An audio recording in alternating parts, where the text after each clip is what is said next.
The sun rose like a blade of copper over Sweetwater Creek, Wyoming Territory, 1875, illuminating a lone rider approaching from the east. Yates Remington pulled his horse to a stop at the crest of the hill, removing his hat to wipe the sweat from his brow as he surveyed the stretch of land before him. 3 years a widower, with 2 daughters waiting back at his homestead, he hadn't planned on being gone this long. The cattle drive had taken longer than expected, but it had been necessary to keep his small ranch afloat. The morning air held the promise of summer heat, but for now it remained crisp and clean. Yates replaced his hat, adjusted his saddle, and urged his horse forward. His thoughts drifted to his daughters, 8-year-old Sarah and 6-year-old Emma, left in the care of his aging mother. The poor woman was too old to manage the spirited girls for long stretches. He needed help, though he'd been reluctant to admit it. As Sweetwater Creek came into view, Yates noticed something different about the small settlement. A new building stood near the general store, its fresh painted sign reading millinery and dress shop. That hadn't been there when he'd left 3 weeks prior. The town was growing, changing just as his life needed to. By the time Yates reached the town's dusty main street, folks were beginning their day. He nodded at Mr. Peterson sweeping the boardwalk in front of his hardware store. The shopkeeper waved back. "Welcome home, Yates. Profitable drive," Peterson called out. "Profitable enough," Yates answered with a tired smile. "Any news worth knowing?" Peterson leaned on his broom. "Well, that new shop opened. Owner's a widow from back east, name's Darcy Vance. Pretty thing too, brought her boy with her, about 10, I reckon." Yates nodded, not particularly interested in town gossip. "My mother doing all right with the girls?" "Far as I know," Peterson replied. "Though Sarah gave Reverend Williams quite a scare when she put a garden snake in the collection plate last Sunday." Yates groaned. That sounded exactly like something his eldest would do. The girls had grown wild as prairie grass since their mother's passing. He'd done his best, but raising daughters alone while trying to keep a ranch going proved nearly impossible. He continued through town, stopping briefly at the general store to purchase some sugar and coffee as a peace offering for his mother. The shopkeeper's wife, Mrs. Tanner, fixed him with a sympathetic look. "Those sweet girls of yours need a woman's touch, Mr. Remington," she said, not for the first time. "A man alone can't raise proper young ladies." "I'm managing just fine, Mrs. Tanner," Yates replied stiffly, though they both knew it wasn't true. "Well, if you're looking for help, that new widow might be worth talking to. She's got a gentle way about her." Yates paid for his goods and left without responding. He wasn't interested in some Eastern widow. Women from back east rarely lasted out here, and he didn't need another person to worry about. The ranch demanded everything he had already. The Remington homestead sat nestled against the foothills, a modest 2-story house with a barn and corral beside it. As Yates approached, the front door burst open and 2 small figures came tearing down the path toward him. Papa's home," Emma's voice carried across the yard, her blonde braids flying behind her as she ran. Sarah was close behind, her dark hair loose and wild around her shoulders. "Did you bring us anything, Papa?" Yates dismounted just in time to catch both girls as they flung themselves at him. For a moment, the weariness of the trail fell away as he held his daughters close. They smelled of soap and pine and something else, something sweet he couldn't place. "Let your father breathe, girls," his mother called from the porch, her voice tired but relieved. Margaret Remington looked older than when he'd left, the lines around her eyes deeper. "Got everything sold?" she asked as he approached, the girls dancing around him. "Yes, madam." "Enough to get us through winter and then some." He handed her the packages from town. "Got your coffee and sugar." She accepted them with a nod. "Good, now you can find someone else to mind these wild things. I'm too old for this, Yates." "Mama, please, no, son. I love my granddaughters, but they need more than an old woman can give." She gestured towards Sarah's tangled hair. "Look at them, running wild, climbing trees, scaring the preacher with snakes. They need a mother." "They had a mother," Yates said quietly, the familiar ache of loss spreading through his chest. Margaret's face softened. "Yes, they did, and Caroline would want them raised proper. She'd want you to find happiness again, too. Papa, come see what we made." Emma tugged at his hand, interrupting the conversation. "We made a fort in the creek." "A fort?" He allowed himself to be pulled along, grateful for the distraction. "Show me this fort." As the girls led him toward the creek that ran along the edge of their property, he noticed their clothes' neat dresses he hadn't seen before, though Sarah's hem was already muddy. "Where'd you get these dresses?" he asked. "The pretty lady made them," Emma explained, twirling to show off the blue fabric. "She makes the best dresses in the whole world." "Pretty lady, Miss Darcy," Sarah clarified. "She has a dress shop now and she came to visit Grandma. She made us dresses and showed us how to braid hair fancy." Yates frowned. "Miss Darcy Vance, the new widow." "She's not scary like a widow should be," Emma said seriously. "She smiles a lot and smells like flowers." His mother had invited a stranger to their home while he was gone. That wasn't like her at all. Margaret Remington kept to herself and had few friends in town. That she'd welcome this newcomer and apparently commission dresses from her was unusual. The girls' fort turned out to be an impressive arrangement of branches and blankets near the creek bank. Yates admired it appropriately, listening to their excited explanations of how they'd built it. All the while, he wondered about this widow who'd somehow charmed his typically reserved mother. That evening, after the girls were finally asleep, Yates sat at the kitchen table across from his mother. The lamp between them cast long shadows across the worn wooden surface. "You should have consulted me before bringing strangers around the girls," he said, keeping his voice low. Margaret sipped her tea. "Darcy Vance is hardly a stranger now. She's been a godsend these past weeks." "Weeks? You make it sound like she's been here regularly." "She has. Comes by every few days to help with the girls, teaches them sewing and reading, things I'm too tired to do anymore." Margaret fixed her son with a steady gaze. "Her boy Noah plays with them too. Good for them to have another child around." "I don't need charity from some Eastern widow," Yates muttered. "It's not charity, I pay her for the dresses and her time." Margaret set down her cup. "And she's not some delicate Eastern flower despite her pretty manners. Her husband was an army captain killed at Fort Phil Kearny during the Fetterman fight. She lived on post until last year." Yates raised his eyebrows in surprise. The Fetterman massacre had happened 9 years ago when Red Cloud and his warriors had lured Captain Fetterman and his men into an ambush. Nearly 100 soldiers killed. If her husband had died then, that meant she'd been on her own for almost a decade. "She's made her way alone since then," Margaret continued. "Worked as a seamstress at different posts until she saved enough to open her own shop, chose Sweetwater because land was cheap and she heard it was growing. Still doesn't explain why you invited her here." "I didn't. Sarah did." Margaret's lips twitched into a smile. "Your daughter marched right up to her after church and announced that her grandma was too old to braid hair proper and would Miss Darcy please come show her how." Bold as brass, that one. Despite himself, Yates chuckled. That sounded exactly like Sarah. "And this Darcy agreed," came the very next day. Spent hours untangling that nest Sarah calls hair, had both girls sitting still as statues while she told them stories. Margaret leaned forward. "First time I've heard them really laugh since Caroline passed." Yates felt a pang at the mention of his late wife. 3 years hadn't dulled the ache of losing her to fever after a spring storm had caught her out riding. The girls had been so young, too young to lose their mother. "I'm not looking to replace Caroline," he said firmly. "No one's asking you to," Margaret replied. "But those girls need a woman's guidance, and you need help. I can hire someone." "Like who? The town's growing, but unmarried women are still scarce, and those few who are available wouldn't take kindly to living out here with 2 wild girls." She shook her head. "Besides, the girls already adore Darcy."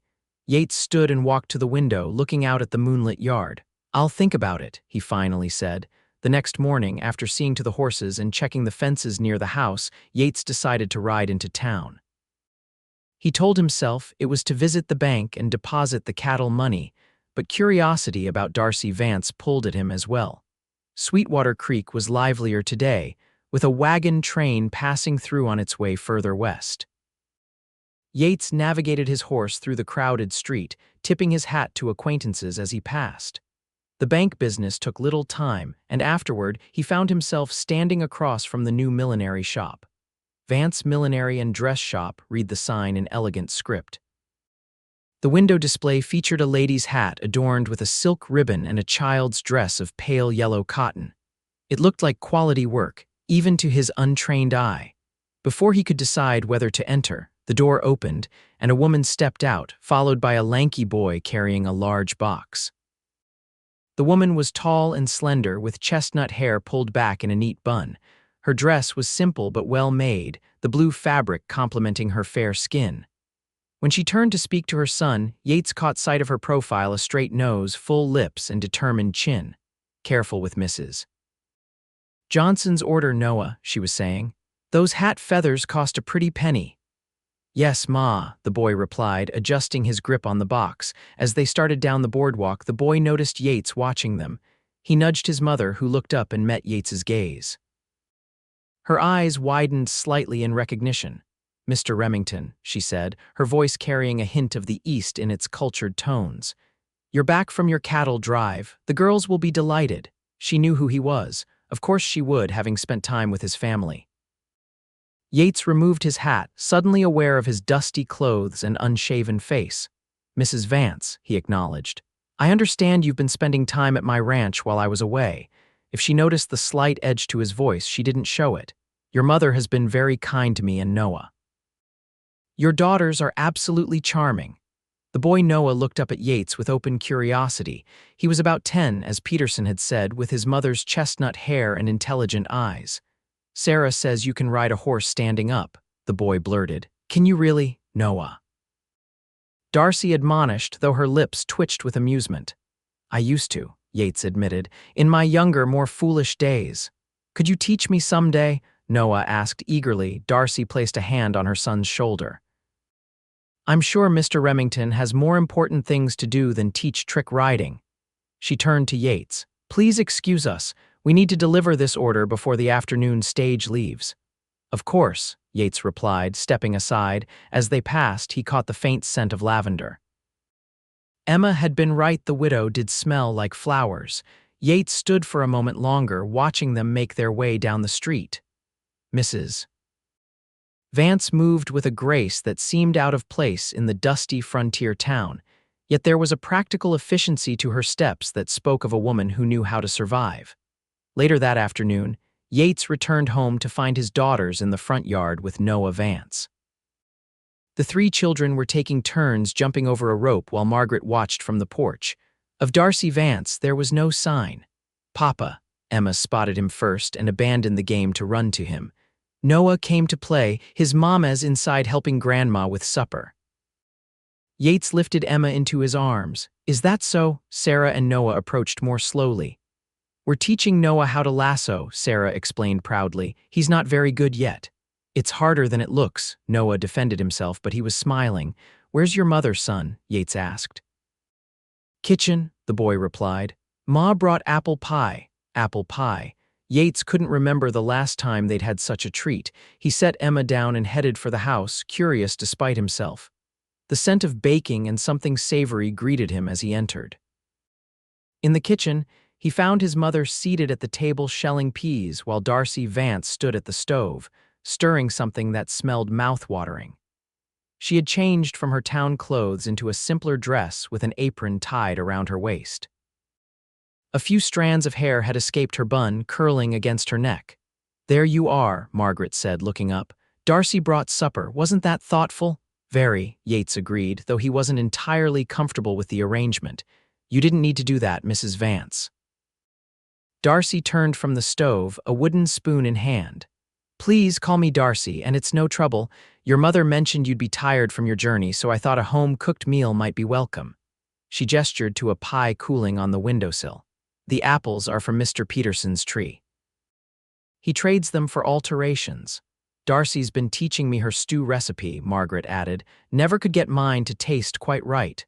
The ease between the two women was surprising. His mother had never been one to welcome outsiders into her kitchen.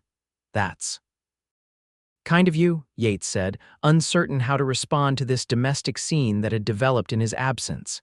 "It's selfish, really," Darcy replied with a small smile. "Noah enjoys playing with your girls so much, it's rare for him to have friends his age." Before Yates could respond, the children burst into the house, bringing with them the energy and chaos that seemed to follow them everywhere. Emma immediately went to Darcy's side, peering at the stew. "Is it ready yet, Miss Darcy? I'm starving." "Almost, sweetheart." "Why don't you and Sarah set the table? Noah can help your father wash up." To Yates's astonishment, the girls immediately moved to obey, collecting plates and utensils with none of the arguing that usually accompanied chore assignments. Noah looked uncertainly at Yates. "Sir." "The pump's out back, right?" "That's right, son," Yates replied, following the boy outside to the water pump. As Noah worked the handle and Yates washed trail dust from his hands and face, he found himself studying the boy. There was a quiet steadiness to him that reminded Yates of his own father. "Your mother seems to have made herself at home here," Yates observed, keeping his tone neutral. Noah looked up, water dripping from his own freshly washed face. "Ma says it's important to be useful wherever you go, and your mother needed help with the girls." He hesitated. "They're nice." "Different from the girls back east. They know how to have real adventures." "That they do," Yates agreed, thinking of the various scrapes his daughters had gotten into. "Ma's different here too," Noah continued, drying his hands on a towel. "She smiles more." Back at the fort, she was always worried about something. Yates was struck by the boy's perception. "It can be hard for a woman alone," he said, thinking of his own mother's struggles. "Ma's not afraid of hard," Noah said with pride. "She says Remington women aren't either." "That's why she likes coming here," says Sarah, "and Emma have grit." Remington women. The boy had already connected his mother to Yates's family as though it were a natural association. Yates wasn't sure how he felt about that. Supper proved to be a lively affair. The stew was indeed delicious, rich with vegetables and tender beef. Yates found himself having seconds, then thirds, while the children chattered about their adventures of the past few weeks. According to their tales, Darcy had taught them to identify wild berries, shown Sarah how to mend her torn dress, and told them stories about life at the fort. "Miss Darcy knows how to shoot a gun," Sarah informed Yates with admiration. "She said all women should know how to protect themselves." Darcy looked slightly embarrassed. Living at frontier posts, one learned certain skills out of necessity. "She can hit a can at 20 paces, Noah added proudly. "The colonel himself taught her." "Is that so?" Yates was genuinely impressed. Most Eastern women he'd encountered viewed firearms with horror. "My husband believed I should be prepared for anything," Darcy explained. "After he died, I was grateful for the training." The mention of her late husband brought a momentary solemnity to the table. Yates found himself wondering about the man who had married this capable, lovely woman. Had he known, when he rode out with Fetterman that December morning, that he would never return to her? "More stew, Mr. Remington," Darcy offered, breaking the silence. "Yates, please," he found himself saying.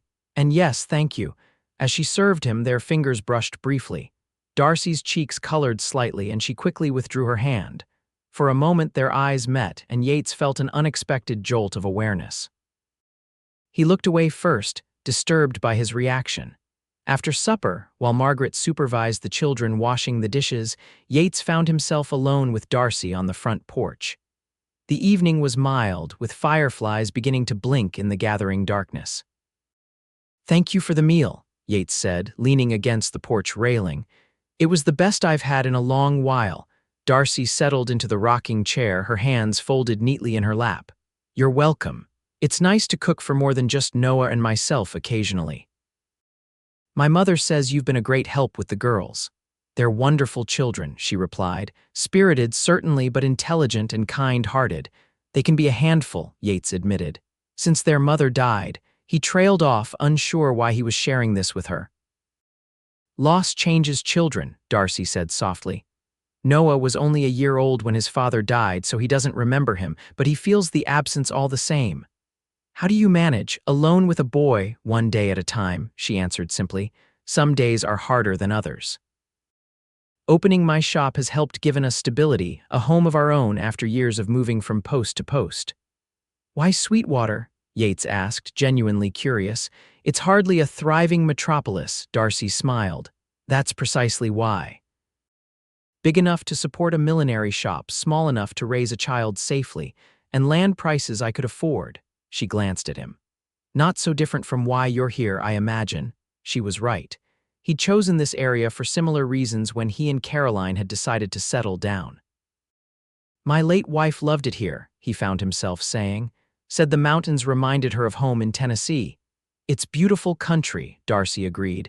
Different from Pennsylvania where I grew up, but it has its own majesty. They fell silent, watching as the first stars appeared. It was a comfortable silence, Yates realized with surprise. He wasn't usually at ease with strangers, particularly women. Will you be staying in Sweetwater? He asked. Finally, Darcy nodded. That's my plan. I've put everything I have into the shop. Noah needs stability and She hesitated. I'm tired of starting over.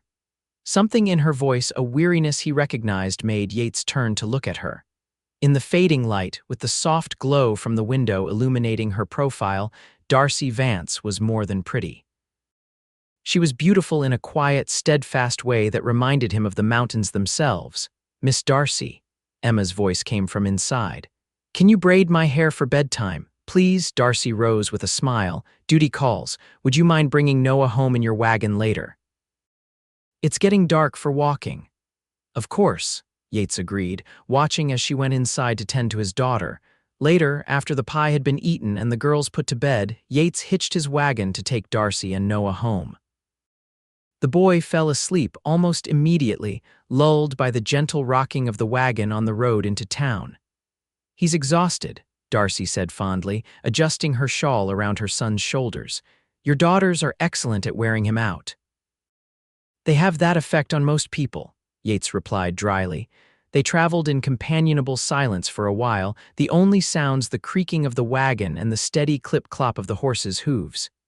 Your mother mentioned you might be looking for help with the girls, Darcy said eventually. I could use the extra income if you're interested. Yates glanced at her, surprised by the directness of the offer. What did you have in mind? I could come a few days each week to teach them reading, sewing, the things girls should know. Perhaps take them to town occasionally to give your mother a rest. She met his gaze steadily. I'm good with children, Mr. Remington, and I understand what it's like to raise a child alone. It was a practical suggestion. His mother was getting too old for the daily demands of watching the girls, and they clearly responded well to Darcy. Still, having this woman regularly in his home, in his life.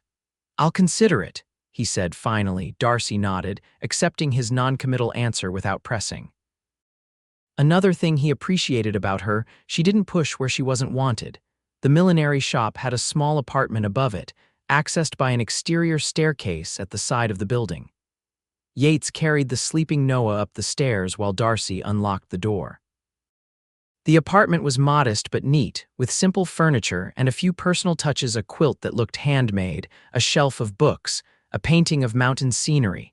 Yates laid Noah on a small bed in an alcove off the main room. The boy stirred briefly but didn't wake. Darcy removed his shoes and covered him with a blanket, brushing his hair back with a tender gesture that made Yates's chest tighten with unexpected emotion.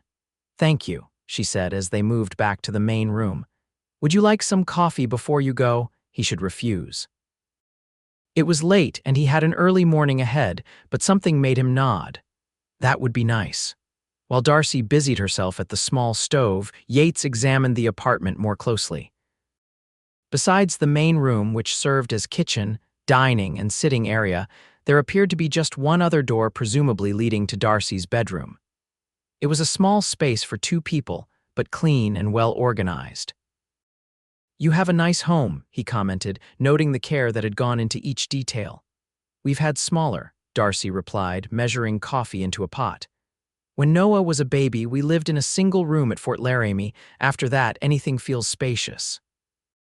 She spoke matter-of-factly, without complaint, but Yates could imagine how difficult those years must have been: a young widow with an infant, living in military quarters that were designed for temporary stays, not for raising children.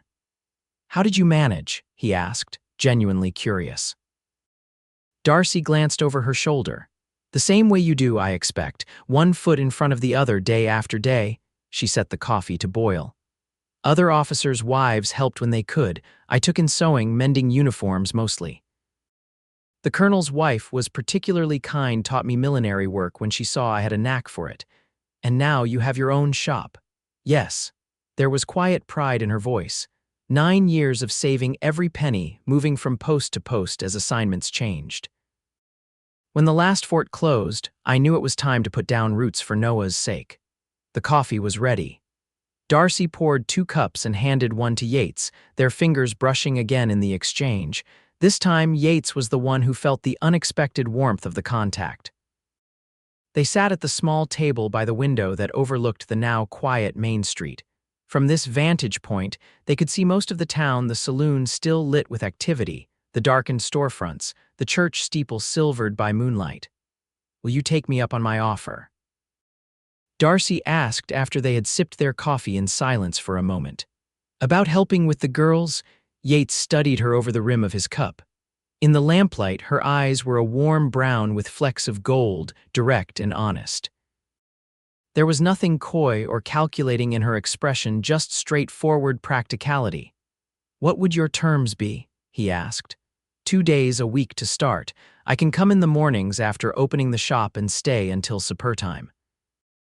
Wednesdays and Saturdays would work best for me. Business is slower those days. She named a reasonable monthly sum. In exchange, I'll teach the girls what they'd learn in a proper school, plus household skills. It was a fair offer, and Yates knew it would be a tremendous help to his mother. Still, he hesitated. Having Darcy at his home regularly meant allowing someone new into their lives, their family circle. After Caroline died, he'd built walls around himself and his daughter's protection against further loss. "I should warn you," he said, "they're not exactly model students." Their last tutor quit after Sarah put a frog in her desk. Darcy's lips curved in a smile. "Noah mentioned that incident. I've already survived the snake in church and the attempt to teach the chickens to swim. I think I can handle whatever they devise next." Despite himself, Yates laughed. "You've been warned." He extended his hand. "You have a deal, Mrs. Vance." "Darcy," she reminded him, taking his hand. Her grip was firm, her skin warm against his calloused palm. "Darcy," he repeated, surprised by how right her name felt on his tongue. The arrangement began the following week. Darcy arrived at the Remington ranch on Wednesday morning, Noah in tow, carrying a basket of supplies and books. The girls were delighted to see them, especially when Darcy announced that today's lessons would include both mathematics and a nature walk to identify useful plants. Yates watched from the barn as Darcy organized the children at the kitchen table, her manner gentle but firm. She had a natural authority that even his headstrong Sarah seemed to respect. Satisfied that things were in hand, he returned to his ranch work, finding comfort in the familiar physical labor. When he returned for the midday meal, he was greeted by the unexpected sight of all 3 children seated at the table, slates in hand, working diligently on sums. Darcy moved between them, offering guidance and praise in equal measure. "Papa," Emma noticed him first, jumping up to show him her slate. "Miss Darcy says I'm a natural at figures. Is that so?" Yates examined the neat rows of numbers. "These look very good, Pumpkin." "Sarah's helping me with the hard ones," Emma admitted. "And Noah knows all his multiplication tables already." Noah looked embarrassed by the praise. "Ma made me memorize them last winter when we were snowed in at Fort Fetterman. Wasn't much else to do." Darcy smoothed a hand over her son's hair. "Education is never wasted, no matter where it happens." She turned to Yates. "Would you like to join us for lunch? We were about to take a break." The meal was simple bread, cheese, and dried apple slices, but the conversation was lively. The children eagerly shared what they had learned that morning, and Darcy outlined her plans for the afternoon's nature walk. "If it's all right with you," she said to Yates, "I thought we might collect some wild mint from near the creek. It makes an excellent tea, and the children can practice their botanical sketching." "That sounds fine," Yates agreed, surprisingly content to be included in these plans. "Will you come with us, Papa?" Sarah asked. "You know all the best places to find things." Yates hesitated. He had fences to mend, cattle to check. "I don't think, please." Emma's pleading eyes were hard to resist. "Miss Darcy wants to know about the plants that only grow high up." He looked at Darcy, who smiled apologetically.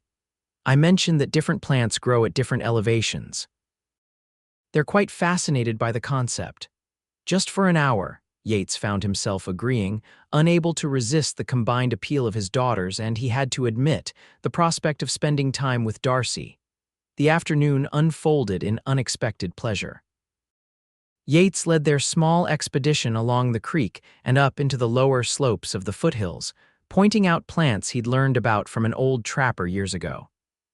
Darcy proved to be an attentive student, asking intelligent questions and taking notes in a small book she carried.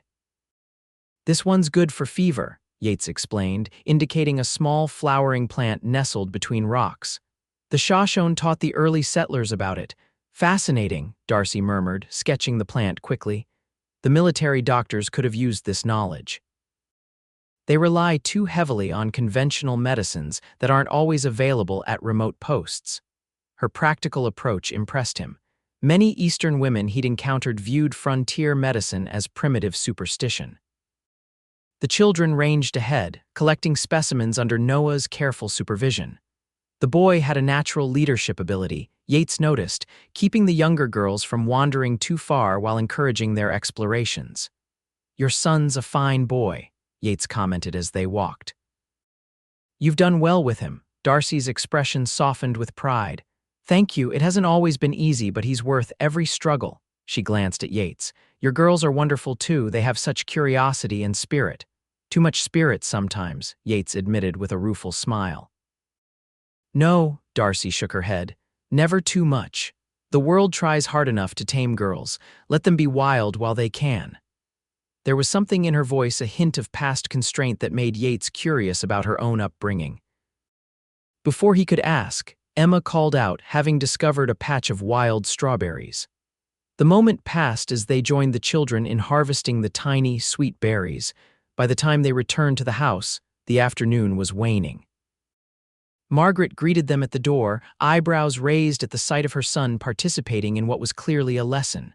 "Looks like you've been put to work," she commented dryly. "Papa knows everything about plants," Emma informed her grandmother seriously. "Miss Darcy wrote it all down in her book." "Is that so?" Margaret's knowing look made Yates uncomfortable. "Just sharing some local knowledge," he muttered, suddenly eager to return to his chores. "I should check the north pasture before dark." He escaped to the barn, aware that he was behaving oddly but unable to name the feeling that had come over him during the afternoon's excursion. Something about Darcy Vance's company stirred emotions he'd thought long buried: interest, admiration, and something warmer he wasn't ready to identify. The pattern was established. Twice each week, Darcy and Noah came to the ranch, bringing books, lessons, and a welcome change to the household routine. The girls flourished under Darcy's guidance, their natural intelligence channeled into learning rather than mischief. Even Sarah, who had resisted previous tutors, showed a newfound interest in reading and arithmetic. Margaret observed the transformation with evident satisfaction. "That woman has the touch," she commented to Yates one evening after Darcy and Noah had gone home. "The girls mind her without feeling managed. She's good with them," Yates agreed, trying to sound noncommittal. "Good for you too," his mother added pointedly. "You're not scowling all the time anymore." "I don't scowl. You have since Caroline died," Margaret's voice gentled. "It's nice to see you smile again, son." Yates changed the subject, uncomfortable with the direction of the conversation. But later, alone in his room, he considered his mother's words. Was he different around Darcy? The question troubled him, not because he feared the answer was yes, but because he suspected it was. As the weeks passed, Yates found himself looking forward to Wednesdays and Saturdays with an anticipation that both pleased and discomfited him. He began arranging his ranch work to keep him closer to the house on those days, often joining the lessons or shared meals. Darcy, for her part, seemed to fit seamlessly into their household rhythms. She respected Margaret's authority while gently introducing new routines that benefited everyone. The girls' hair was now neatly braided each morning, their clothes mended and clean. They still climbed trees and explored the creek, but they also sat quietly in the evenings, reading or sewing under Darcy's patient instruction. One Saturday evening in late July, as twilight gathered, Yates returned from checking cattle to find a scene of domestic tranquility that stopped him in the doorway. The girls sat on the floor near the hearth, where a small fire warded off the evening chill of the mountains. Darcy knelt behind them, her fingers moving deftly as she braided Sarah's dark hair while Emma waited her turn. Noah sat nearby, whittling a small piece of wood, occasionally looking up to contribute to the quiet conversation. "And then what happened?" Sarah asked, clearly in the middle of a story. "Well," Darcy continued, securing Sarah's braid with a ribbon, "the fort was surrounded, but the brave scout knew a secret path through the mountains. He rode all night to bring reinforcements." "Was he scared?" Emma asked, eyes wide. "Terribly scared," Darcy confirmed, motioning for Emma to take her sister's place. "But he went anyway. That's what courage is, doing what needs to be done even when you're afraid." As Darcy began brushing Emma's blonde tangles, the little girl giggled at something Noah said. Sarah joined in, and soon all three children were laughing. The sound, bright and carefree, filled the room, wrapping around Yates like a physical embrace. Darcy looked up then and saw him standing in the doorway. Her smile, warm and genuine, sent an unexpected jolt through him. For a moment he couldn't move, struck by the rightness of the scene before him and his overwhelming desire to be part of it. "Papa's home," Emma noticed him next, her face lighting up. "Just in time," Darcy said, her fingers continuing their work on Emma's hair. "I was about to tell them about the time a bear wandered into the officers' mess at Fort Laramie." "That sounds like a story worth hearing," Yates said, finding his voice as he stepped fully into the room. He settled into a chair near the fire, conscious of Darcy's presence just a few feet away. As she wove the tale, which turned out to be both funny and exciting, Yates found himself watching her more than listening. The firelight caught copper highlights in her hair and warmed her skin to gold.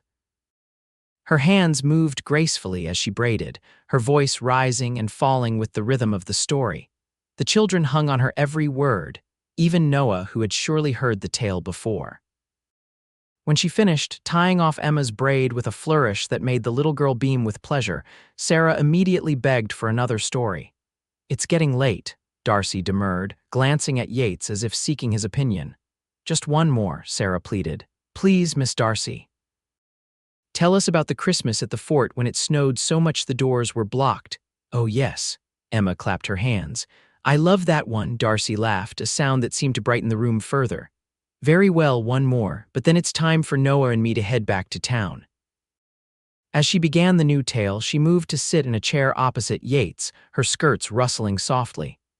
The children gathered at her feet, forming a semicircle of rapt attention.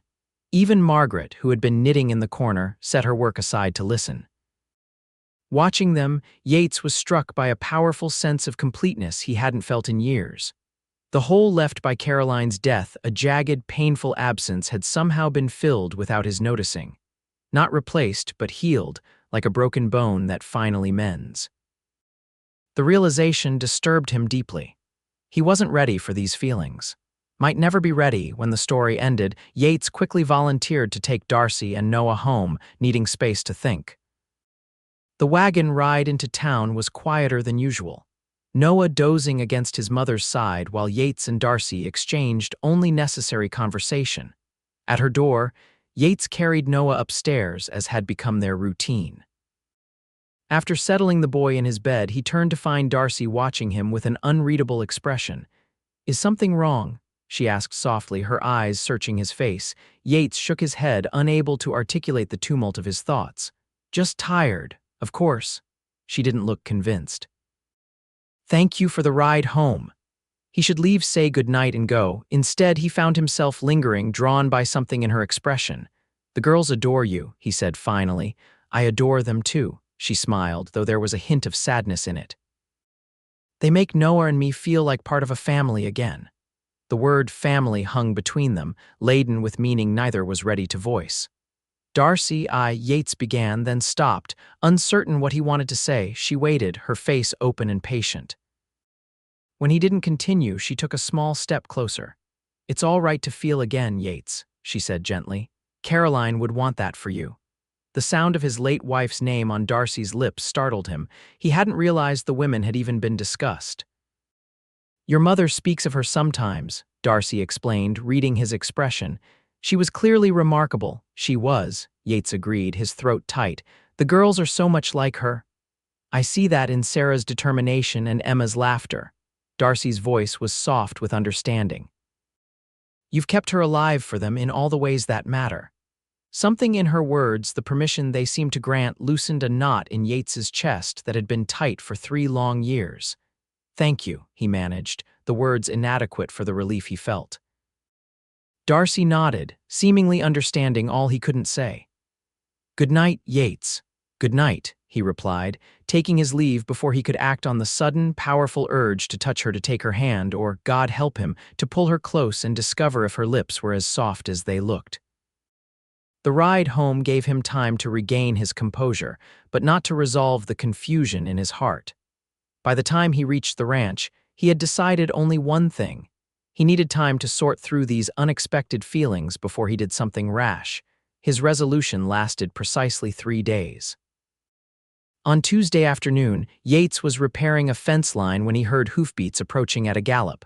Looking up, he was surprised to see Noah riding bareback on a pinto pony, his face flushed with exertion.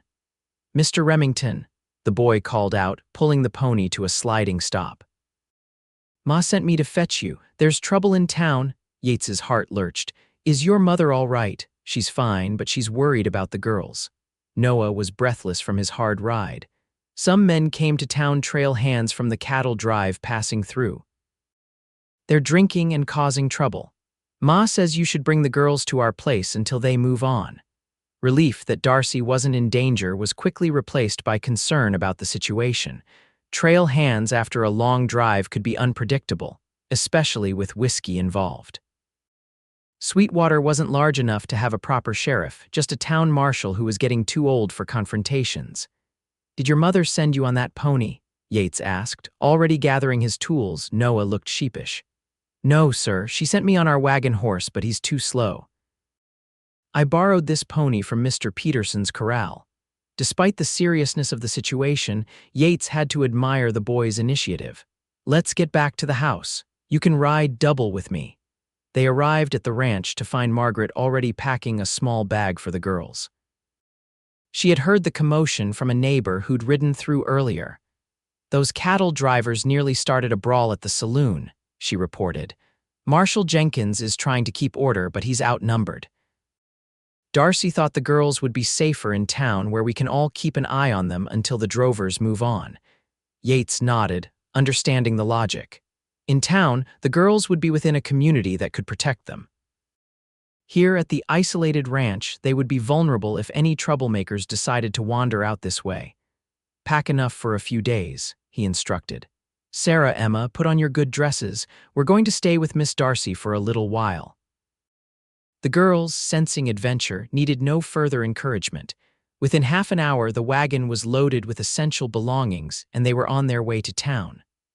Noah rode alongside on the pinto, clearly proud of his role as messenger. Sweetwater Creek was unnaturally quiet when they arrived. The saloon at the end of the main street showed signs of activity, horses tied outside, loud voices carrying in the afternoon air, but the rest of the businesses were shuttered, their owners clearly having decided to close until the trouble passed. Darcy met them at the side entrance to her shop, ushering them quickly upstairs to her apartment. Her face showed relief when she saw them all safe. Thank you for coming, she said to Yates. I hope I wasn't overreacting, but when I saw those men, she shuddered slightly. They reminded me of a group that caused trouble at Fort Kearney years ago. 3 women were, she stopped, glancing at the children. Well, it wasn't good. Yates understood her unspoken concern. Women alone on the frontier were vulnerable, and men fresh off the trail with money in their pockets and whiskey in their bellies could be dangerous. You did the right thing, he assured her. We'll stay until they move on. The apartment, small for 2 people, was decidedly cramped with 6. But Darcy had prepared as best she could, arranging blankets and pillows to create sleeping spaces in the main room. The girls can take Noah's bed, she suggested. He can sleep out here with Mr. Remington and Mrs. Margaret. Nonsense, Margaret said firmly. I'll take the chair. I don't sleep much these days anyway. Yates can take the floor with the boy. Arrangements settled, Darcy turned her attention to preparing a meal from her modest pantry stores. The girls, excited by the impromptu visit, begged to help, and soon the small kitchen area was filled with activity and chatter. Yates watched as Darcy directed the children in setting the table and preparing vegetables for a stew. She moved with confidence in the cramped space, her presence somehow making the modest apartment feel like a home rather than a temporary shelter. As the afternoon progressed, they could hear occasional shouts from the direction of the saloon, but the trouble remained contained. After supper, Darcy suggested games to keep the children occupied. They played checkers and had a spelling contest, with Noah showing impressive vocabulary for a boy his age. When it came time for bed, the girls settled into Noah's small bed without complaint, excited by the adventure of sleeping somewhere new. Noah created a pallet for himself near the stove, while Margaret arranged herself comfortably in the cushioned chair by the window, from which she could keep watch on the street below. Yates found himself on a makeshift bed of blankets near the apartment's single door. The last person to retire was Darcy, who checked on the children one final time before disappearing into her own small bedroom, the door closing softly behind her. Sleep eluded Yates. The floor was hard despite the blankets, but it was thoughts of Darcy just a few feet away behind that closed door that kept him awake. He could hear Margaret's soft snoring from the chair and the deeper breathing of the children, all peacefully asleep despite the unusual circumstances. After an hour of restless turning, Yates rose quietly and moved to the window. The street below was dark except for the light spilling from the saloon. A few horses remained tied outside, but there was no sign of trouble. The drovers appeared to have settled into drinking rather than brawling. "Can't sleep," Darcy's soft voice startled him. She had emerged from her room wearing a robe over her nightdress, her hair in a single braid down her back. "The floor isn't as comfortable as it was in my younger days," Yates whispered, aware of the sleeping figures around them. Darcy smiled, moving to join him at the window. "I apologize for the accommodations, and for causing unnecessary alarm, perhaps. Better safe than sorry," he replied. "Besides, the girls are enjoying the adventure." They stood side by side, looking down at the quiet town. Darcy's shoulder was just inches from his, her scent lavender and something uniquely her filling his senses. "Thank you," she said suddenly, her voice barely audible, "for coming when I called, for trusting my judgment." "Of course," Yates responded, puzzled by her gratitude. "Why wouldn't I?" She was silent for a moment, her profile limned in the faint moonlight coming through the window. "After my husband died, many people, even those who claimed to be friends, stopped taking me seriously, as if widowhood made me somehow less capable of rational thought." She glanced at him. "You've never treated me that way. You've never given me reason to," Yates said honestly. "You're one of the most capable people I've ever met, man or woman." Her smile in the darkness was worth any discomfort the night on her floor might bring. "That might be the nicest thing anyone has said to me in years." Something shifted between them in that moment, a barrier falling, a distance closing. Without conscious thought, Yates reached out, his fingers brushing hers where they rested on the windowsill. Darcy didn't pull away. Instead, she turned her hand over, allowing their palms to meet, fingers interlacing with a naturalness that took his breath away. They stood like that, hands joined, for what felt like both an eternity and not nearly long enough. When Margaret stirred in her chair, Darcy gently withdrew her hand. "Good night, Yates," she whispered, moving back toward her room. At the door, she paused, looking back at him with an expression that made his heart race. "Sleep well." "Good night, Darcy," he replied, knowing sleep would be even more elusive now. The cattle drovers departed the following afternoon, heading south with their herd. The town quickly returned to its normal rhythms, businesses reopening and citizens emerging from their homes. By evening, it was safe for the Remingtons to return to their ranch. As they prepared to leave, Yates found a moment alone with Darcy in the shop below the apartment. The girls were upstairs with Margaret, gathering their belongings, while Noah had been sent to return the borrowed pony to Mr. Peterson. "Thank you for your hospitality," Yates said formally, suddenly awkward in the light of day, unsure if the moment they'd shared by the window had been real or imagined. "You're always welcome," Darcy replied, her eyes meeting his with a warmth that confirmed it had been very real indeed. All of you? Yates took a step closer, drawn by something in her expression. Darcy eyed the door to the shop opened, the bell jingling cheerfully as Mrs. Tanner from the general store entered. The moment was broken. "Oh, Mr. Remington, I heard you and your family were staying with Mrs. Vance during that unfortunate business yesterday." The storekeeper's wife looked between them with obvious curiosity. "How convenient that you have such a good friendship." The emphasis she placed on the final word carried implications that made Darcy's cheeks flush. "Mrs. Vance has been tutoring my daughters," Yates said stiffly. "She was kind enough to offer shelter when trouble came to town." Of course, Mrs. Tanner smiled knowingly. "Quite proper. Though people will talk, you know how they are." Darcy stepped forward, her composure regained. "Was there something you needed today, Mrs. Tanner? I'm afraid I'm not officially open, but I'd be happy to help you." The older woman's eyes lit up at the prospect of being the exception to a rule. "Well, if you're offering, I did need some ribbon for my niece's wedding gift." Yates took the opportunity to escape upstairs, irritated by the interruption and Mrs. Tanner's insinuations. He hadn't considered how the town might view his growing closeness to Darcy. Small communities noticed everything, and gossip spread faster than wildfire. The realization troubled him as they rode home. He had no wish to damage Darcy's reputation or business prospects. A widow making her own way needed to be above reproach, especially one with a child to support.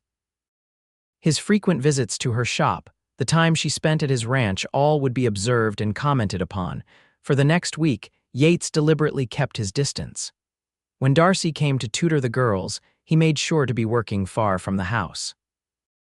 On Saturday, he rode into Sweetwater but avoided the millinery shop, conducting his business quickly before returning home. It was cowardly, he knew.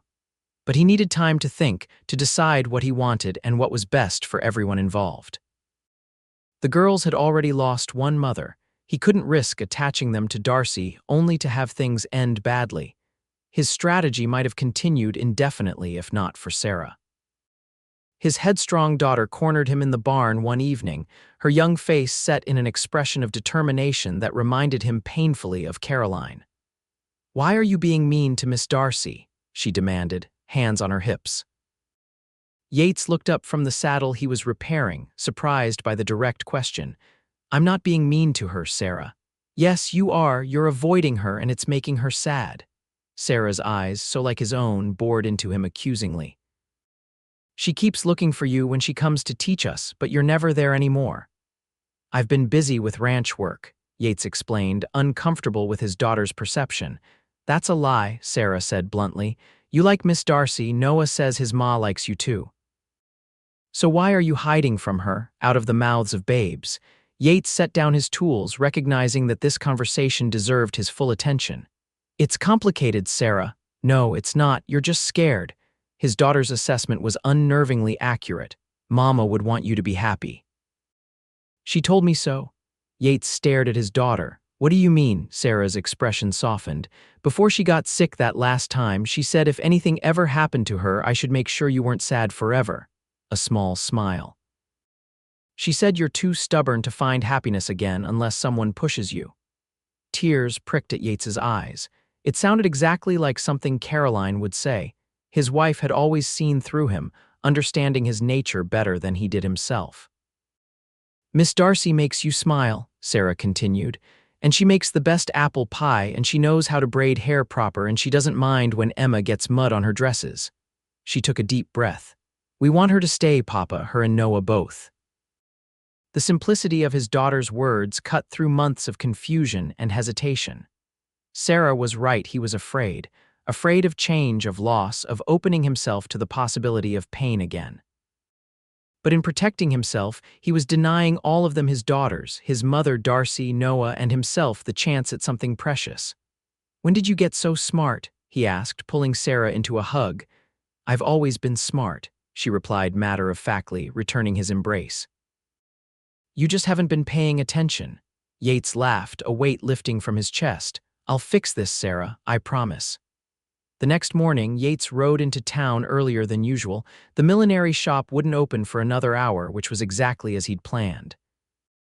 He wanted to speak with Darcy privately, away from curious eyes and ears. He tied his horse at the rear of the building and climbed the external stairs to her apartment.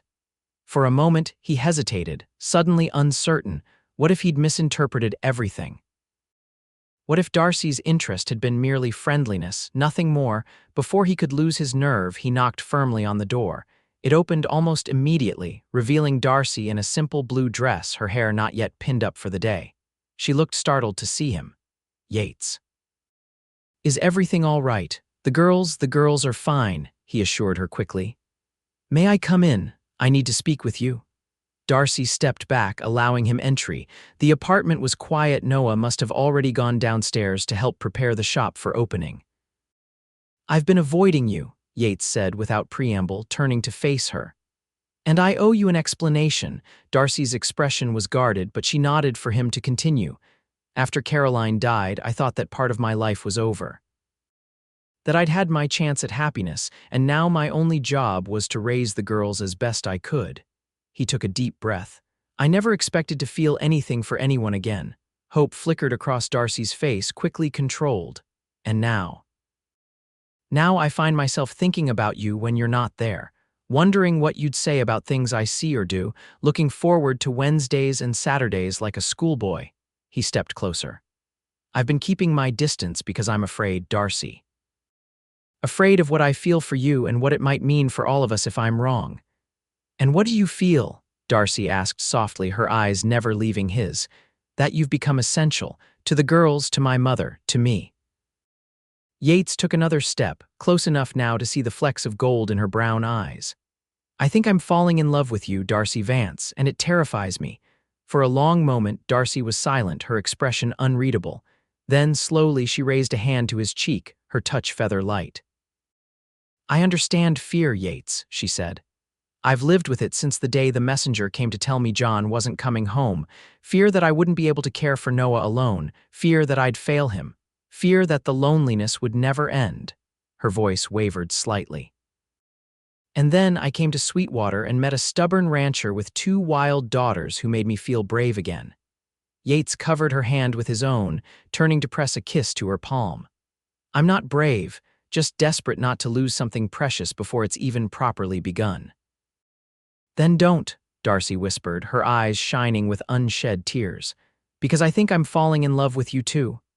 The confession, so simply stated, broke the last of Yates's resistance. He pulled her gently toward him, giving her every chance to withdraw. Instead, she came willingly into his arms, her face tilted up to his. Their first kiss was tentative, a careful exploration. The second was not. Years of loneliness and longing translated into a passion that surprised them both. When they finally parted, both were breathless. "I've wanted to do that since the first time I saw you braiding Sarah's hair," Yates admitted, his hand still resting lightly on Darcy's waist. She laughed, the sound bright with joy. "I've wanted you to do that since you carried Noah upstairs that first night." The mention of the children brought reality back into focus. "There's a lot to consider," Yates said more soberly. "The girls, Noah, what people will say." "One step at a time," Darcy suggested, her practical nature reasserting itself. "We don't need to decide everything today." Yates nodded, relieved by her understanding. "Will you come to supper tonight, all of us together?" "We'd like that very much." Darcy's smile held a promise of future happiness that made his heart lighter than it had been in years. As autumn painted the mountains in shades of gold and crimson, the relationship between Yates and Darcy deepened. The children, delighted by the development, took every opportunity to push them together. Noah taught the girls to fish in the creek that ran through the Remington property. Sarah and Emma showed Noah all their secret hideouts and favorite climbing trees. Together, the three created a seamless unit that moved between town and ranch with easy familiarity. Margaret watched it all with quiet satisfaction, occasionally offering wisdom when asked, but mostly allowing the new family to find its own shape. She and Darcy developed a warm friendship based on mutual respect and shared love for the children. The town noticed, of course. There were whispers and knowing looks, but faced with the obvious propriety of their conduct, Darcy never stayed overnight at the ranch without Margaret present. And Yates was careful to call on Darcy only during reasonable hours. Even Mrs. Tanner had little to criticize. By the time the first snow dusted the mountains, Yates knew he wanted to make their arrangement permanent. He had a ring made by the silversmith in the next town over a simple band set with a small sapphire that reminded him of the color of the sky on the day they'd collected mint by the creek. He proposed on a crisp November evening beside the fireplace at the ranch. The children had been enlisted as conspirators, helping to create a special supper and decorating the room with pine boughs and the last of the fall flowers. When Darcy accepted, her eyes bright with happiness, the cheers from the children, all three, filled the house with joy. Even Margaret wiped away a tear, though she pretended it was just the smoke from the fire. They were married 2 weeks later in the small church in Sweetwater. The entire town turned out for the ceremony, differences and gossips set aside to celebrate a union that everyone agreed was long overdue. "Told you so," Sarah whispered to her father as they waited for Darcy to arrive. She looked grown up in her new dress, her dark hair neatly braided in a crown around her head, a style Darcy had taught her. "Yes, you did," Yates admitted, adjusting his tie nervously.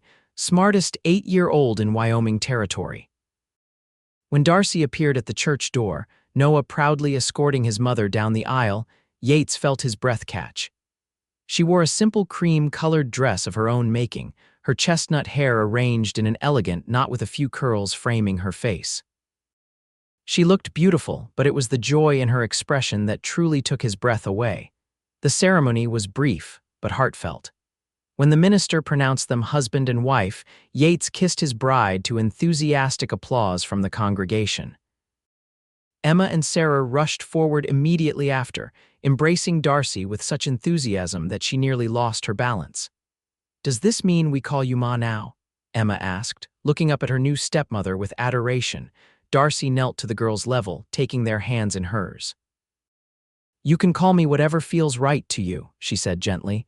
"I'm not trying to replace your mother, I'm just adding my love to hers."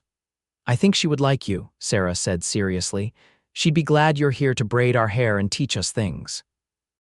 "And make apple pie," Emma added, making everyone laugh. The celebration continued at the town hall, where tables groaned with food contributed by every family in Sweetwater. There was dancing and music, with even old Marshall Jenkins taking a turn around the floor with Margaret. As evening approached, Yates found a moment alone with his new wife near the punch bowl.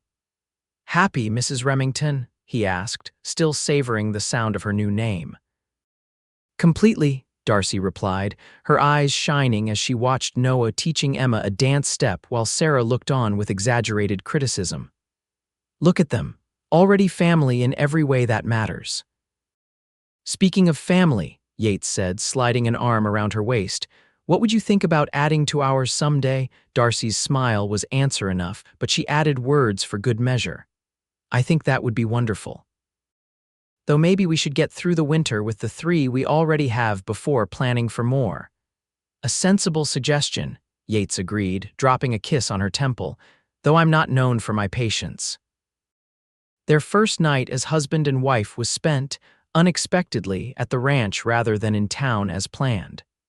A snowstorm blew in during the wedding festivities, making travel inadvisable. The entire wedding party, including Noah, the girls, and Margaret, ended up returning to the Remington homestead, where the celebration continued in a more intimate fashion around the blazing hearth. It wasn't until the next day, when Margaret offered to take all 3 children to town with her to collect the rest of Darcy and Noah's belongings, that the newlyweds found themselves truly alone for the first time. "Not exactly the wedding night I had envisioned," Yates admitted as they stood in the kitchen after waving goodbye to the others. Darcy slipped her arms around his neck. "I don't know. I rather enjoyed falling asleep as a married woman with all our children under one roof. It felt right."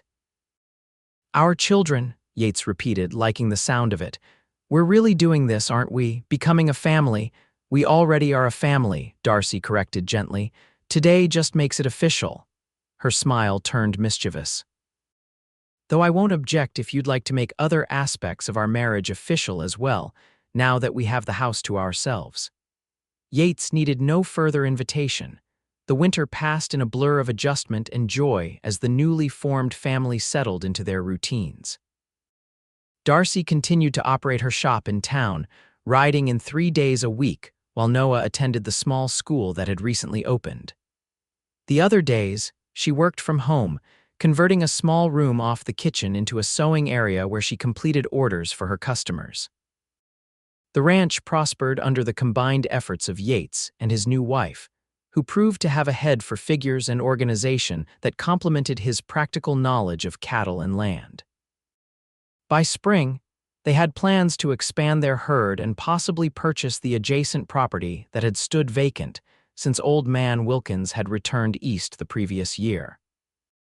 As the snow melted and the first green appeared on the mountainsides, Darcy confirmed what Yates had begun to suspect: they would indeed be adding to their family come autumn. The news was received with excitement by all, especially the children. Noah solemnly promised to teach the baby everything he knew about fishing and riding. Sarah declared that if it was a girl, she would ensure she knew how to climb trees properly. Emma simply wanted to know if she could help choose the baby's name. How about Lily if it's a girl? She suggested one evening as the family sat around the fire, like those pretty flowers that grow by the creek. "That's a lovely suggestion," Darcy said, her hand resting lightly on her still flat stomach. "What if it's a boy, William?" Noah offered, "after my father." "If that's all right," he added, glancing uncertainly at Yates. "I think that would be a fine tribute," Yates assured him, touched by the boy's desire to honor his birth father. As he looked around at his expanded family, Sarah reading a book by the window, Emma playing with a doll Darcy had made her, Noah whittling a piece of wood into what he claimed would be a horse, Yates felt a contentment he had never expected to know again after Caroline's death. Beside him on the sofa, Darcy was showing Margaret a pattern for a baby blanket she planned to make. The two women bent their heads together over the design, discussing colors and stitches with the easy familiarity of longtime friends. The fire crackled cheerfully, casting a warm glow over the scene. Outside, the spring wind rustled through the pines, a gentle backdrop to the domestic tableau. Yates reached for Darcy's free hand, intertwining his fingers with hers. She looked up, her smile carrying all the love and promise he'd ever hoped to find. Later that evening, after the children were in bed, Yates and Darcy sat alone by the dying fire. She had been brushing her hair, the rhythmic strokes a nightly ritual he had come to cherish. When she finished, she set the brush aside and turned to him. "I was thinking," she said, her voice soft in the quiet room, "when the baby comes, perhaps we could convert the storage room upstairs into a proper bedroom for Noah. He's growing so fast and he'll want his own space soon." "That's a good idea," Yates agreed. "We could start on it this summer before harvest keeps us too busy." Darcy nodded, her expression thoughtful. "It's strange, isn't it? How life brings us to places we never expected." "How so?" 3 years ago, I was a widow struggling to make ends meet at Fort Fetterman, certain that was all my life would ever be. You were here grieving Caroline, believing the same." She looked around the cozy room. "Now look at us, a home, children, another baby on the way." Her smile was tender. "Sometimes the best things in life are the ones we never planned for." Yates pulled her close, breathing in the lavender scent of her hair.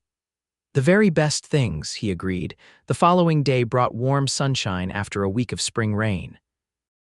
The children, eager to be outdoors, persuaded Darcy to join them for a picnic by the creek.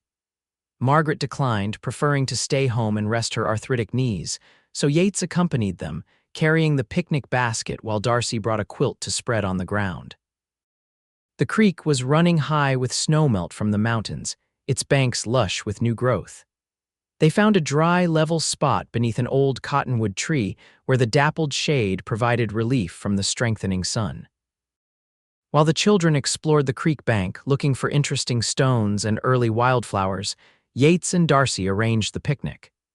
It was a simple meal: bread, cheese, cold chicken, and apples, but eaten outdoors with family, it tasted better than any fancy restaurant fare. After they ate, Noah convinced the girls to help him build a small dam across a narrow section of the creek. Their laughter carried on the spring breeze as they worked together, their faces flushed with exertion and pleasure. "They're good together," Yates observed, leaning back against the tree trunk with Darcy beside him. "Like they've always been siblings." "Children adapt more easily than adults," Darcy replied, watching the trio with affection. "They haven't learned to hold back parts of themselves yet." A comfortable silence fell between them, broken only by the gurgle of the creek and the occasional shout from the children. Darcy's head eventually found its way to Yates's shoulder, her eyes closing in momentary rest. The peaceful moment was interrupted by Emma's excited call. "Ma, Pa. Look what we made." The little girl came running toward them, wet to the knees from creek water but beaming with pride. She had taken to calling Darcy Ma almost immediately after the wedding, the name falling from her lips as naturally as if she'd always used it. "Come see our dam," Sarah added, waving from the creek bank. "It's holding the water back real good." Yates helped Darcy to her feet, and they walked hand in hand to inspect the children's handiwork. The small dam was surprisingly well constructed, with rocks carefully placed to create a pool upstream while allowing excess water to flow through strategically placed channels. "Noah showed us how," Emma explained, giving her stepbrother a look of pure admiration. "He learned it at the fort." "Very impressive," Yates praised, genuinely impressed by their engineering. "We should build a bigger one," Noah suggested, his mind already moving to the next project. "If we made one strong enough, we could have a swimming hole in summer." "That's an excellent idea," Darcy agreed. "Perhaps your father could help with the design." The simple sentence, "your father," caused Noah to look up sharply, his expression a mixture of surprise and pleasure. It was the first time Darcy had referred to Yates that way, though the boy had started occasionally calling him Pa after the wedding. "Would you, Pa?" Noah asked, the title now deliberate and meaningful. "I'd be honored," Yates replied, his throat tight with emotion. "We can start planning it next week, if you like." The boy's answering smile was worth more than gold. As the afternoon waned, they gathered their picnic things and prepared to head back to the house. The children, tired from their dam-building efforts, walked ahead, still talking animatedly about their swimming hole plans. Yates and Darcy followed more slowly, enjoying the peaceful moment together. When they reached the yard, they found Margaret on the porch, her knitting in her lap as she watched their approach. "Did you have a nice time?" she called. "The best," Emma replied, racing up the steps to show her grandmother the pretty stones she'd collected. "The children built a dam," Darcy explained as she and Yates reached the porch. "Quite an impressive one, actually." "Is that why they're all soaked to the skin?" Margaret asked dryly, eyeing the children's wet clothes. "Some things are worth getting wet for," Yates said, thinking of how the shared project had cemented the bond between the three children. Margaret smiled, her wise eyes taking in the tableau before her. Yates with his arm around Darcy's waist, the children excitedly showing their treasures, the evident happiness in all their faces. "I believe you're right," she agreed. "Some things are worth any amount of trouble." That evening, as darkness fell, the family gathered once again in the main room. Margaret had retired early, tired from a day of sitting outside in the fresh air.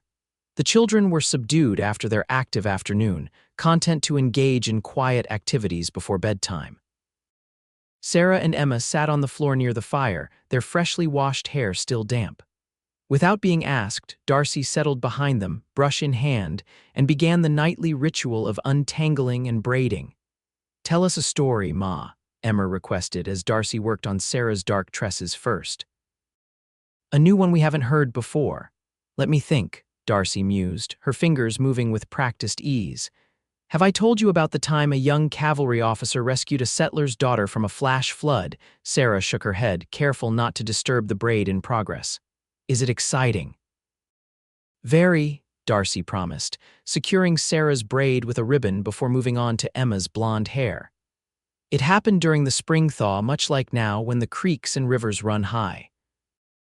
As Darcy wove her tale, which Yates suspected was based on her late husband's exploits, the children listened with rapt attention.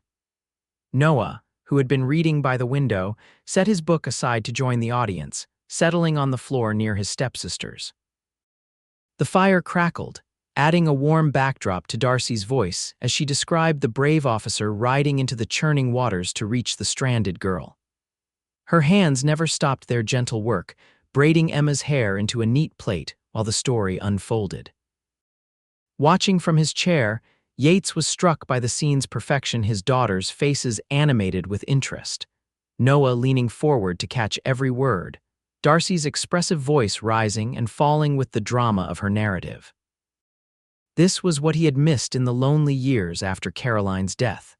Not just a wife, but a center for their family, a heart around which they all orbited. When Emma's hair was finished, Darcy didn't stop her story.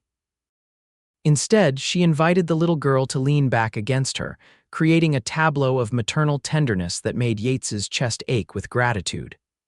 Sarah shifted to sit beside them, while Noah remained cross-legged on the floor, chin propped on his hands. As the story reached its exciting conclusion, the officer and girl safely reaching shore just as the flood carried away the fallen tree they'd been using as a bridge, the children broke into spontaneous applause. "That was better than the bear story," Sarah declared. "Did it really happen?" "So I was told," Darcy replied with a smile, "though storytellers sometimes embellish for effect." "What's embellish?" Emma asked, turning to look up at her stepmother. "It means to make something a little more exciting than it really was," Noah explained before Darcy could answer. "Like when Sarah says the fish she caught was this big," he spread his hands wide apart, "when it was really only this big." His hands moved closer together. "I do not," Sarah protested, but she was laughing. Their banter continued, good-natured and affectionate, while Darcy looked on with motherly pride. When she glanced up and caught Yates watching her, her smile deepened, a private communication between them that needed no words. Later, after the children had finally been herded off to bed with multiple requests for just one more story, firmly denied, Yates and Darcy stood together on the porch, enjoying the clear night sky with its blanket of stars. "I never imagined I could be this happy again," Yates said softly, drawing her close. "After Caroline died, I thought that part of life was over. I felt the same after John," Darcy admitted, "as if I'd had my chance and lost it." She looked up at him, her face silvered by moonlight. "I'm glad we were both wrong." "So am I," Yates murmured, bending to kiss her. The kiss was gentle at first, then deepened with a passion that still surprised them both. When they finally parted, both were breathless. "I love you, Darcy Remington," Yates said, his voice rough with emotion. "More than I thought possible." "And I love you," she replied, her eyes shining in the darkness. "You and our beautiful, wild, wonderful family." Inside the house, a window slid open above them. "Are you coming to bed soon?" Sarah's voice called down. "Emma says she can't sleep until everyone's inside." Yates and Darcy exchanged amused glances. "We'll be right in," Darcy called back. "Tell Emma sweet dreams. And close that window before you let all the heat out," Yates added. The window slid shut with an obedient thump. "Duty calls," Darcy said with a soft laugh, echoing her words from earlier. "A parent's work is never done," Yates agreed, taking her hand as they turned toward the door. Above them, the stars continued their ancient dance across the Wyoming sky, bearing witness to the love that had brought healing to two broken families, making them whole again. As they stepped back into the warmth of their home, Darcy paused. "I almost forgot to tell you, Mrs. Peterson stopped by the shop yesterday. Her niece is coming to visit next month, a young widow with a little boy about Noah's age." She squeezed Yates's hand. "I invited them for Sunday dinner after church. I thought the children might enjoy meeting someone new." "That was kind of you," Yates said, recognizing in his wife's gesture the same generosity that had first brought her into their lives. "Well," Darcy replied with a smile, "someone once showed kindness to a lonely widow and her son. It seems only right to pass it on." Together they climbed the stairs to check on their sleeping children, Sarah and Emma in one room, Noah in another, before retiring to their own. As they moved through the quiet house, secure in their love and the family they had built together, the future stretched before them, bright with promise. And in the gentle spring night, The old Remington Ranch, once a place of grief and loneliness, rested peacefully, a home once more filled with love and laughter.